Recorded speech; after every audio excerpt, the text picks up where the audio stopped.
Next chapter number 7 हमारे पास है green function. अब इसमें बेसिकली टॉपिक दो ही हैं, ग्रीन फंक्शन है या एक प्रॉपर्टी यूज़ होती है डेल्टा फंक्शन की। सबसे पहले ग्रीन फंक्शन है डेफिनेशन। ग्रीन फंक्शन को रिस्पॉन्स फंक्शन भी कहते हैं और इसकी वैल्यू होती है g of r r dash बराबर होता है q of r r dash के। ये आपने सिर्फ डेफिनेशन के तौर पर इसको याद कर लेना। नीचे लिखा हुआ डेल्टा फंक्शन भी जो अपनी वैल्यू 1 देता है अगर आई जे के बराबर हो, और वैल्यू 0 होती है अगर आई जे के बराबर ना हो। ये दो तीन प्रॉपर्टीज़ हैं, ये भी आपने याद कर लेनी है और एज डेफिनेशन भी इसको याद कर लेना। आगे जो बेसिकली यूज़ होना है क्वेश्चन में वो है प्रॉपर्टी ऑफ डेल्टा फंक्शन। वो क्या है कि डेल्टा की value x minus x not पर 0 होती है अगर वो डिफरेंट हो, और वैल्यू इन्फिनिट होती है अगर वो क्या हो, सेम हो। तो ये डिफरेंट पे 0 जो है ना, ये हमारे क्वेश्चन में यूज़ होनी है। बकाया ये सारी आपने पढ़ लेनी है या देख लेनी है, लेकिन यूज़ यही होनी है।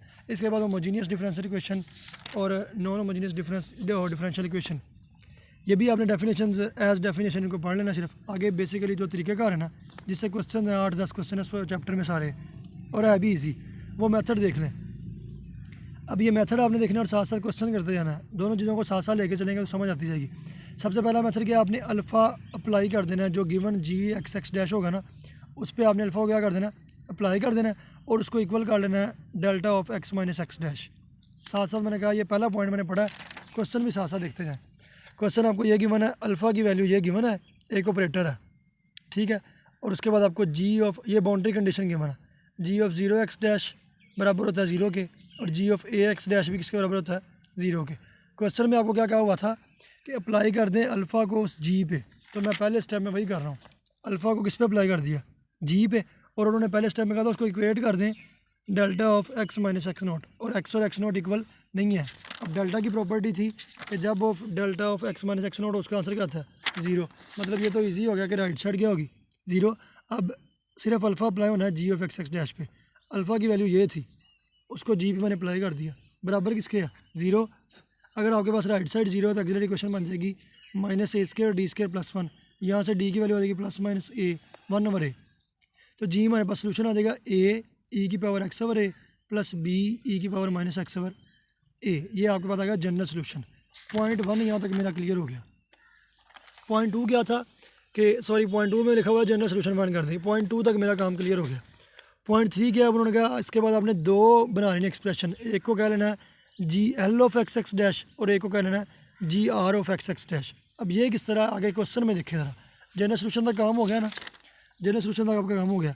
केस 1 में आपने कह लेना जो एक्स है ना वो एक्स डैश से अगर कम है, जब जब एक्स एक्स डैश से कम हो तो आपने अपने सोल्यूशन को लिखना वही है, सिर्फ उसको जी की जगह पे जी एल कह देना। क्यों कह दिया, क्योंकि एक्स एक्स डैश से क्या किया हुआ है, कम किया हुआ है। एक्स को एक्स डैश से कम कर दिया तो जी एल फंक्शन को वही लिख दिया, सिर्फ जी एल लिख दिया। जी एल की वैल्यू आ जाएगी a1 ई पावर एक्स ओवर ए प्लस b1 ई पावर, यानी कि इसको a को a1 में चेंज कर दिया, b को b1 में चेंज कर दिया। ये आपके पास आ गई वैल्यू किसकी, जी एल की। अब कंडीशंस दो होती हैं, हर सवाल में दो केस ही बनने हैं। पहले केस में कौन सी कंडीशन लगनी है, एक्स लेस है एक्स डैश से, तो ऐसी वैल्यू देखनी है जहाँ पे पहली रकम दूसरी से कम हो। तो ये पहली है, पहली 0 है दूसरी एक्स डैश है।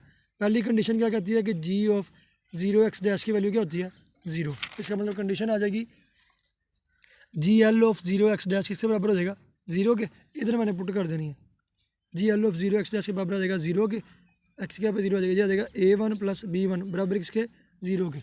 मतलब a1 प्लस b1 बराबर किसके 0 के, यानी कि b1 की वैल्यू आ जाएगी माइनस a1। अब इसको पुट कर लें क्वेश्चन नंबर 2 में, इसको मैंने पुट कर लिया इसमें क्वेश्चन नंबर 2 में।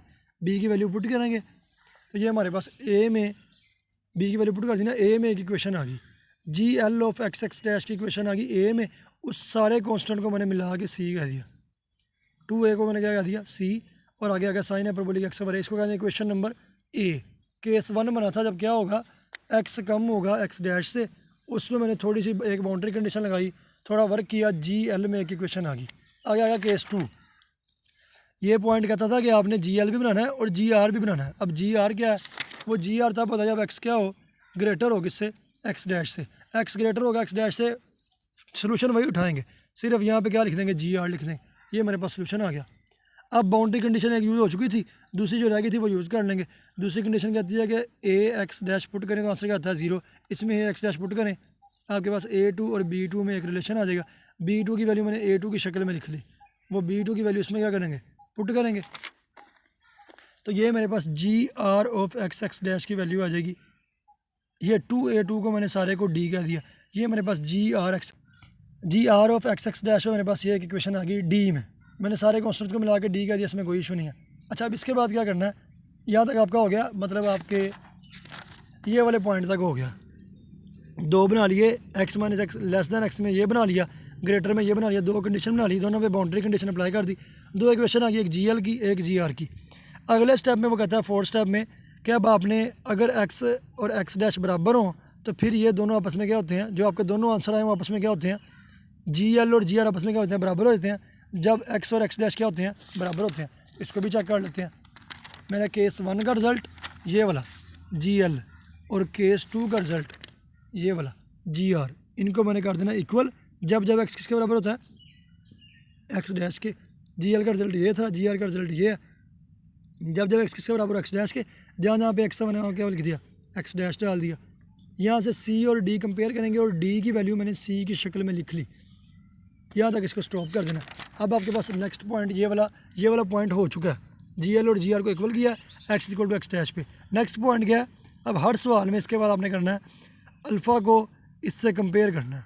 अल्फ़ा क्वेश्चन में गिवन होता है, उसको इससे कंपेयर करना है, यानी कि अल्फ़ा में जो डेरिवेटिव सेकंड डेरिवेटिव का कोफिशिएंट है, अल्फ़ा में जो फर्स्ट डेरिवेटिव का कोफिशिएंट है और अल्फ़ा में जो कांस्टेंट है, उसको पी की वैल्यू, क्यू की वैल्यू और आर की वैल्यू निकाल लेनी है। अब ये आ गया मेरे पास, अल्फ़ा की वैल्यू होती है p plus q single derivative plus r. मैंने लिख लिया अल्फ़ा की value minus a square, double derivative का कोफिशिएंट है और कांस्टेंट है, डेरिवेटिव तो है, यानी कि पी की वैल्यू आ गई माइनस ए स्क्वायर और आर की वैल्यू आ गई 1।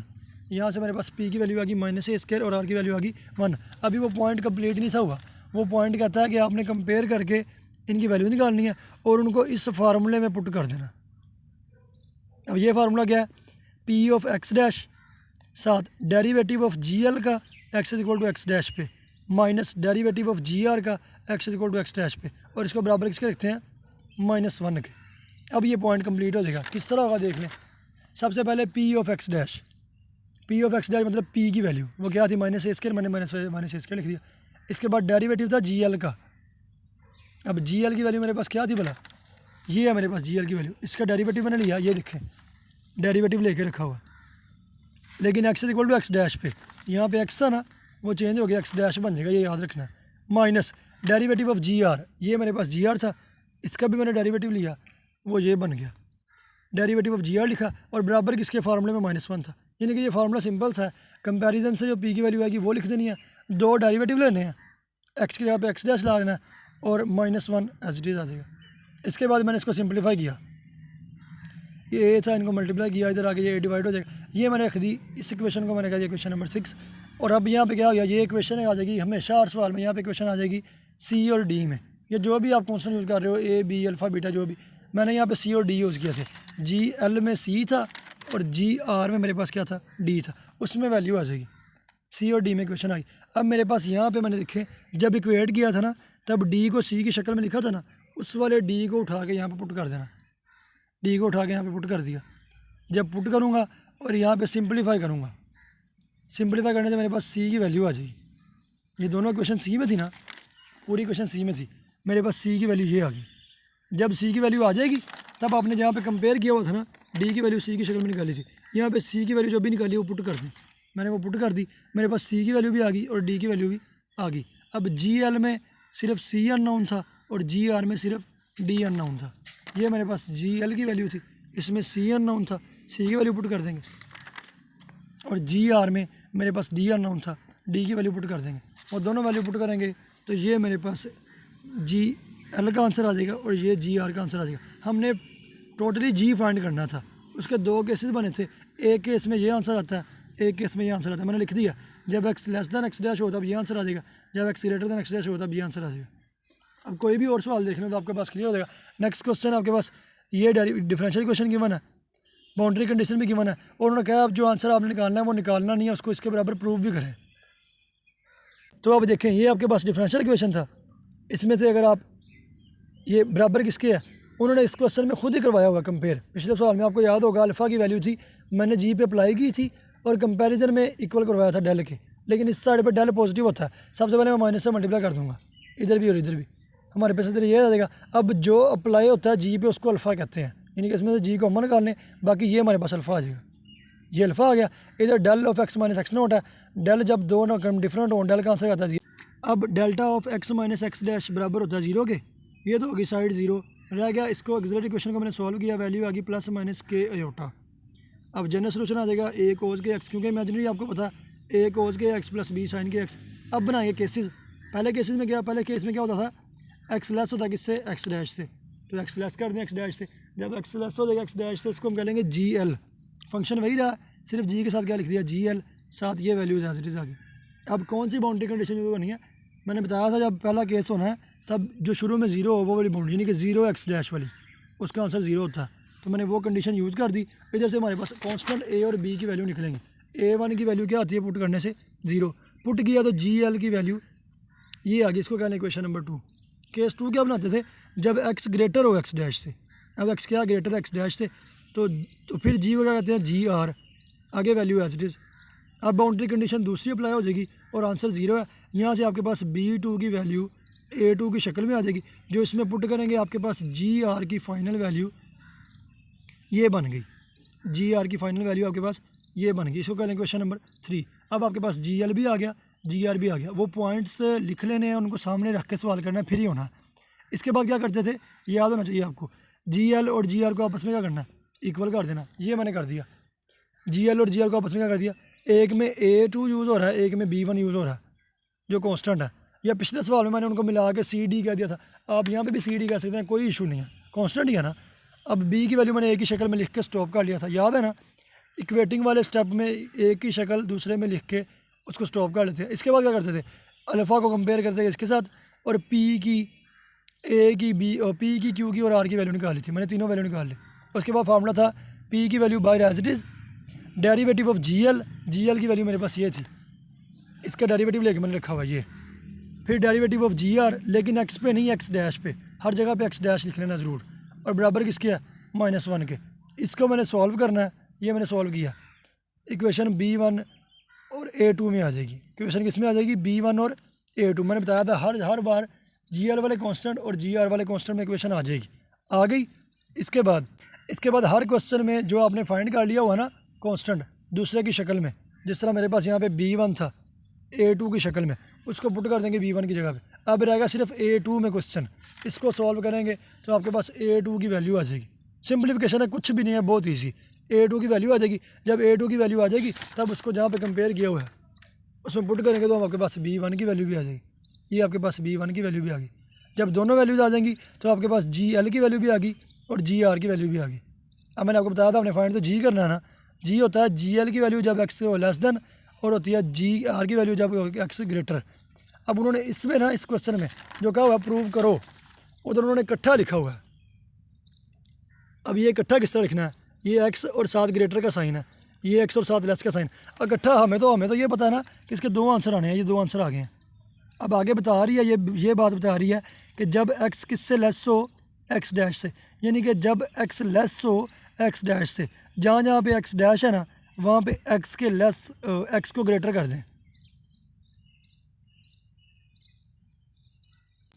ठीक है। यानी कि x डैश ग्रेटर होता ना x से, तो जहाँ जहाँ पे x है वहाँ पे मैंने x को ग्रेटर कर दिया, ठीक हो गया। यानी कि जहाँ जहाँ पे x डैश है इनको इकट्ठा लिख सकते हैं। ये भी साइन 1 - x है, ये भी साइन 1 - x है, ये भी साइन के x है, ये भी साइन के x है।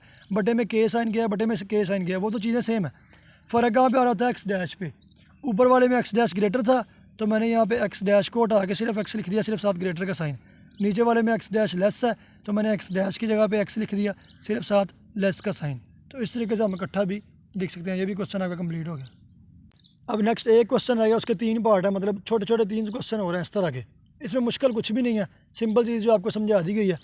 इधर से आप डेल्टा एक्स को इधर आने दें, बकाया टर्म्स एक साइड पे ले जाएं, उनमें से माइनस कॉमन ले लें, ये आपका अल्फ़ा बन गया जो जी पे अप्लाई हो रहा है। इसका आंसर हमेशा 0 होता है। एक्सिलरी इक्वेशन बना लीजिए, हमारे पास जनरल सोल्यूशन आ गया। पहली कंडीशन में GL निकाल लेंगे, अब मैं तफसील नहीं बार बार बताऊँगा, आपको पता है। दूसरी कंडीशन में मैं GR निकालूँगा। उसके बाद GL और GR की वैल्यूज़ निकालने के बाद क्या करते थे, कंपेयर करेंगे तो एक कांस्टेंट की वैल्यू दूसरे कांस्टेंट की शक्ल में आ गई। उसके बाद अल्फ़ा से कंपेयर करेंगे, ये फार्मूला लगाएंगे। यहाँ पे दोनों कांस्टेंट्स GR वाला कांस्टेंट और GL वाला कांस्टेंट इस इक्वेशन में ज़रूर मस्ट यूज़ हो जाएंगे, यहाँ पे यूज़ हो गए हैं C और D। अब जब एक कांस्टेंट दूसरे की शक्ल में लिखा था वहाँ से डी की वैल्यू पुट कर देंगे, सारी इक्वेशन सी में आ जाएगी। तो यहाँ पे आपकी सी की वैल्यू आ जाएगी। जहाँ पे डी और सी को कंपेयर किया था ये, वहाँ पे सी की वैल्यू मैं पुट करूँगा तो मेरे पास डी भी आ जाएगी। तो जी एल डैश की जगह पे डी की वैल्यू पुट कर देंगे और जी आर में सी की वैल्यू पुट कर देंगे। ये मेरे पास जी एल डैश की वैल्यू आ गई, ये जी आर की वैल्यू आ गई। अब जहाँ पे एक्स डैश है, अगर तो वो ग्रेटर है तो यहाँ पे एक्स लगा के ग्रेटर का साइन लगा देंगे। यहाँ पे एक्स डैश यहाँ पे है तो ये लेस है, तो यहाँ पे लेस वाला साइन लगा देंगे। तो इनको दो को डिफरेंट को यानी कि हम इकट्ठा भी लिख सकते हैं इस तरीके से। आपको पिछले सवाल में बता दिया। इस तरह से एक दो पार्ट और हैं, मैं इनका PDF बना के भी सेंड कर देता हूँ। तो आप देख लें। इस तरह आपका चैप्टर नंबर 7, दरअसल ये चैप्टर नंबर 7 किया ना, इसके बाद चैप्टर नंबर 2 हमने करना है, इसलिए पहले ये ज़रूरी था कि ये ईजी भी था, ये आपको समझ आ जाएगा। इसके बाद इंशाल्लाह चैप्टर नंबर 2 नेक्स्ट हम करेंगे। चैप्टर नंबर 7 ये छोटा सा चैप्टर है, कोई 5-7 सवाल थे सिर्फ, ये अब आपका क्लियर है। चैप्टर नंबर 2 इंशाल्लाह नेक्स्ट टाइम करेंगे।